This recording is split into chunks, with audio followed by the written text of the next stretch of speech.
This is Channel 2 News, coverage you can count on.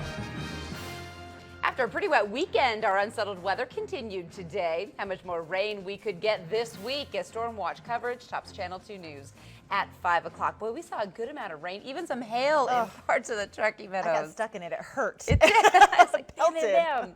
Good evening, everybody. I'm Wendy DeMonte. I'm Kristen Remington. Thanks for being with us tonight. We begin with Storm Watch team coverage for you once again. Aaron Breen is live in East Reno with a message from Tumwa, even when it rains. That's right. Chloe, let's start with you now in the Weather Center for Mike tonight. Chloe, more rain tomorrow, you think?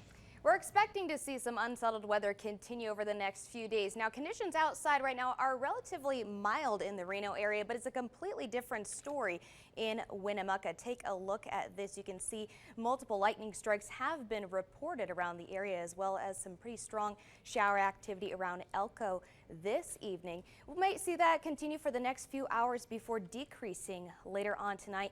Here's a look outside from our Tahoe cam. You can see overcast skies, and we'll likely see some light isolated showers continue overnight tonight. And in the Reno area, mostly cloudy skies. Like I said, pretty calm compared to what we saw this weekend. Light winds continue throughout most of the region tonight. Temperatures outside right now are in the 60s in Reno. We're sitting in the low 50s right around South Lake Tahoe. Elsewhere, depending on where you are, 40s and 50s around the region tonight. If you do have plans to go to the Aces ball game, it's not going to be too bad tonight. It is going to be chilly for your 7th inning stretch. Mostly cloudy skies will continue overnight, but don't be surprised if you do see an isolated shower or two. We've seen a little bit of that spit earlier this afternoon in the biggest little city. And the culprit for that is this low pressure system that remains over California and Nevada. It's going to linger for quite a while, and that's going to bring us the unsettled weather over the next few days. Chance of showers is most likely in the mountains tonight, and as you wake up tomorrow, we're going to see mostly cloudy skies again. Another chance of showers is possible with the round of showers continuing throughout the work week. We'll have more details on how long we're expecting it to last coming up in the full weather segment. Well, better late than never, Chloe. Thanks so much. Mother Nature, as she just said, is helping out with a little bit of moisture. Yeah, a little bit, but how much rain are we going to get into this week? And of course, is it enough to help out with the drought? Aaron Breen joins us now from East Reno with more details and what it all means for your lawn and some tips on keeping your lawn as green as possible in the drought. Aaron? Well, Wendy, as you know, it seems kind of ridiculous to have to actually verbalize it, but if it's raining out, don't turn your sprinklers on. It seems like a crazy thing to do. A lot of people did over this last weekend, though. Another tip from the experts is if you want your grass to last through a long, hot summer, you might want to cut back on even more than just the water.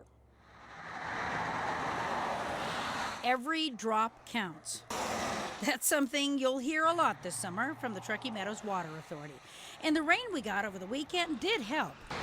The flow in the Truckee River is moving a little easier, which this guy certainly appreciated. But we all really know it's a temporary fix, and a lot of sprinklers came on, even during the rain. Timer doesn't know that it rained today, so it's going to rain. It's just going to sprinkle as if it was a sunny day because it doesn't know any better.